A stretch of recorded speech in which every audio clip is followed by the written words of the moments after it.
সাকিবের কাজ চলছে, এটা আমাদের বিসিবির তরফ থেকে জিনিসটা চলে গেছে মন্ত্রণালয়ে। খুব আশাবাদী আমরা খুব দ্রুততম সময়ে সাকিব আল হাসানকে বাংলাদেশের ক্রিকেটে দেখতে পাবো।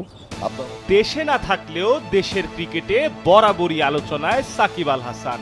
দেশের জার্সিতে তার খেলা নিয়ে নতুন করে গুঞ্জন চলছে বেশ জোরে সোরেই। ক্রীড়া প্রতিমন্ত্রী থেকে শুরু করে বিসিবি পরিচালক, এমনকি ক্রিকেটাররাও সাকিবকে ফেরানোর বিষয়ে কথা বলছেন। গুঞ্জন ছিল পাকিস্তান সিরিজে সাকিবকে ফেরানো হয় কিনা, যদিও আপাতত নেই সেই সম্ভাবনা। কেননা এরই মধ্যে সাকিবকে ছাড়াই পাকিস্তান সিরিজের জন্য দল ঘোষণা করেছে বিসিবি। মামলার ব্যাপারে হয়নি কোনো অগ্রগতি, তাই দেশে ফেরেননি সাকিবও।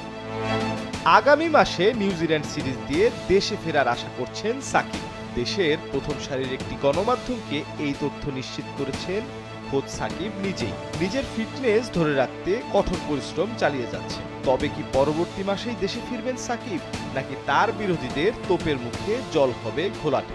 অপেক্ষায় থাকতে হবে আরো কয়েকটা দিন।